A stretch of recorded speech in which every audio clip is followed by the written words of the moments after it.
Voilà, je fais une petite vidéo pour vous permettre un bon compte rendu. Donc le compte rendu doit se faire en partie sur la feuille que je vous ai distribuée en TP et bien sûr sur une copie de façon à ce que ça soit complet.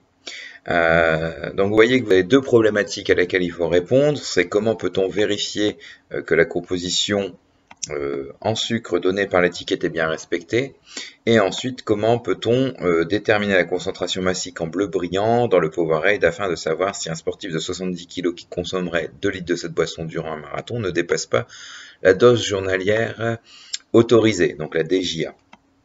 Donc vous avez manipulé. Vous voyez que ici au document 1, vous avez l'étiquette qui est ici sur le côté qui est reprise sous forme d'un tableau. Donc posez-vous la question, où est-ce que je trouve la masse de sucre sur l'étiquette et comment je fais pour calculer la concentration en masse de sucre. Donc vous avez deux informations dans le tableau, vous avez pour 100 ml et pour 250 ml. Donc vous avez la possibilité de faire deux calculs. Ensuite ici, vous avez un document 2 sur les généralités pour les boissons, sur les solutions. Il n'est pas anodin, vous pouvez constater que c'est le même document que je vous avais fourni pour le TP dissolution. Donc, je vous rappelle, on appelle la concentration en masse la masse de saccharose contenue dans un litre de cette solution. Donc, c'est le rappel de la définition de ce qu'est la concentration en masse. La concentration d'une solution en saccharose est fonction de la masse volumique de la solution. Je vous rappelle qu'on avait fait la démonstration lors de ce TP. La masse volumique d'une solution est la masse de la solution par le volume de la solution. Donc, petit rappel de ce qu'est la masse volumique. Et ensuite, cette phrase qui est très importante et qui va vous servir justement à justifier la deuxième ligne du tableau sur la dissolution. Dans 100 ml de la solution, il y a 10 fois moins de sucre que dans 1 litre de la solution, mais la concentration reste la même.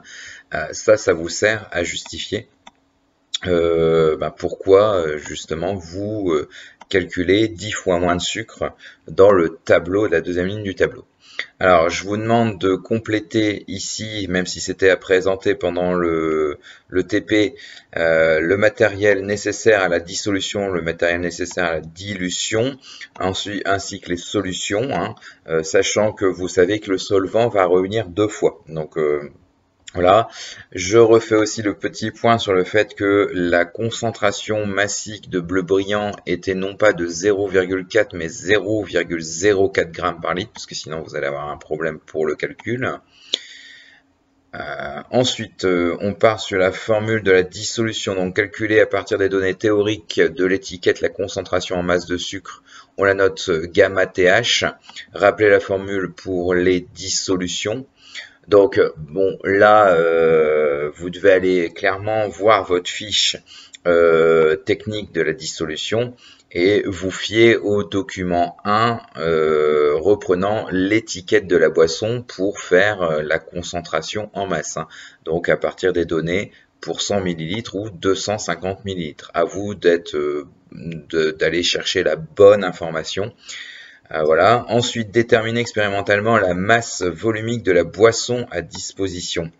Faire un schéma de l'expérience et détailler les formules et les calculs utilisés. Donc, eh bien, là, la masse volumique, en fait, c'est pas vous qui avez eu à la faire, sauf pour ceux qui ont eu l'occasion d'aller la faire.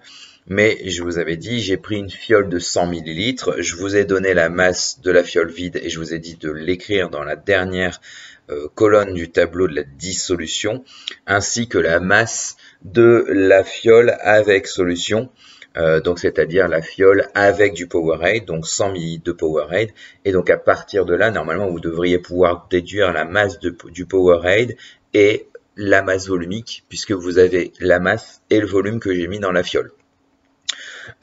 Pour le schéma de l'expérience, eh bien, c'est le schéma de comment on fait une masse volumique en TP en utilisant donc comme verrerie cette fois-ci une fiole et non pas une éprouvette. Donc il faut adapter son schéma par rapport à ce qu'on avait fait précédemment. Ensuite, le protocole, eh bien, schéma légende et protocole détaillé. Donc vous voyez qu'il n'y a pas la place pour tout détailler. Donc là, je vous conseille de le faire sur votre copie de manière détaillée en vous fiant à comment rédiger un compte rendu avec des schémas. Quelles sont les informations dont vous avez besoin concernant vos solutions étalons? On en a parlé lors du TP 10 solutions. Je vous rappelle qu'une solution étalon, c'est une solution dont on connaît les concentrations. Mais là, on va connaître une information de plus, c'est que on sera capable de mesurer normalement leur masse volumique ici. Donc, du coup, vous avez deux informations et c'est ces informations dont vous avez besoin. Bon, je vous donne la réponse. Mais c'est à vous de le formuler. Alors ici, le tableau, je vous demandais de compléter la troisième ligne ci-dessous, hein, voilà. Donc ici, cette ligne-là, bah, vous pouvez la justifier avec la phrase du document sur les généralités sur les solutions.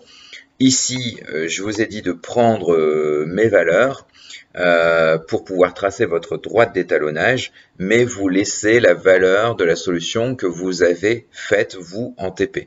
Je ne veux pas l'avoir effacée, je veux pouvoir avoir un comparatif. Et sur la droite d'étalonnage, donc vous placez bien votre point à vous aussi, de façon à être critique. Alors ici, normalement, vous avez la masse de la fiole de 100 ml à vide et la masse de la fiole avec solution pour le Powerade. Vous pouvez en déduire du coup la masse de solution et la masse volumique. Le but étant de remonter à la masse de saccharose à prélever pour faire 100 ml en grammes ou bien la concentration, enfin c'est surtout en fait la case qui est en dessous de Powerade, la concentration en sucre de la solution que vous allez pouvoir déduire grâce à la droite d'étalonnage et lecture de cette droite d'étalonnage. Alors, mettre en œuvre le protocole, donc voilà, je vous rappelle que la solution S1 avait été préparée en TP, donc je veux que vous fassiez le graphique ici. Alors peut-être que vous allez avoir un problème pour placer la solution à 0 g par litre, parce que le graphe ne descend pas assez bas. Si c'est le cas, eh bien vous oubliez le point qui démarre à 0, et puis vous faites le reste de la courbe d'étalonnage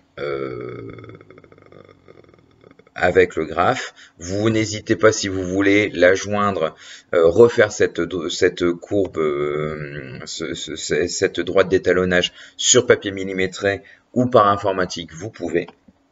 Voilà. C'est encore mieux, ça montre que vous avez compris comment on faisait.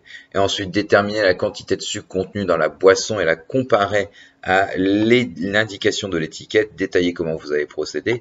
Et bien là, il y a une exploitation de ce graphe à faire pour déterminer la concentration massique. Normalement, vous avez déterminé une concentration massique théorique et vous comparez votre concentration massique trouvée par lecture de la courbe graphique à la concentration massique théorique calculée précédemment avec les données de l'étiquette. Et normalement, vous devriez pouvoir remonter à la masse de sucre contenue dans la boisson. Voilà, c'est des calculs. Il faut absolument savoir les faire.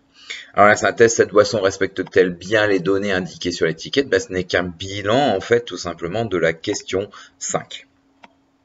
Je passe à la partie dilution. Donc, quel matériel est utilisé pour créer une échelle de teinte? Donc, voilà, on revient sur le TP qu'on a fait sur la dilution. Proposer un protocole à mettre en œuvre pour réaliser une des solutions étalons de l'échelle de teinte. Donc là, eh bien, le protocole était à me présenter. Donc là, on liste et vous faites un schéma de l'expérience. Donc, en gros, il faut faire le schéma de la dilution. Quelques rappels et remplissage du tableau de mesure, rappeler les formules des solutions, rappeler le volume des solutions FI, c'est-à-dire les solutions étalons préparées. Donc posez-vous la question, on les a préparées avec quel matériel, dans quel verri on l'a mis, sachant que je vous ai dit dans la formule, ça sera toujours ça. Rappelez la concentration de la solution mère de bleu brillant. Donc je vous ai dit pareil, attention, sachant qu'il y a une modification. Rappelez la formule utilisée pour les dilutions, il suffit d'aller voir votre fiche ou ce que nous avons fait sur ce TP, détailler les calculs utilisés pour chaque ligne du tableau et à partir du principe de la conservation de la masse dans le cas de la dilution. Pourquoi? Puisqu'en fait, ce tableau-là, il utilise plusieurs formules qu'on va triturer, dont le facteur de dilution et la formule concernant les dilutions, triturée plusieurs fois. Donc là, il faut le détailler sur votre copie. Calculer les facteurs de dilution de chaque solution préparée, eh bien, du coup, vous les mettez ici dans cette ligne-là. Et ensuite,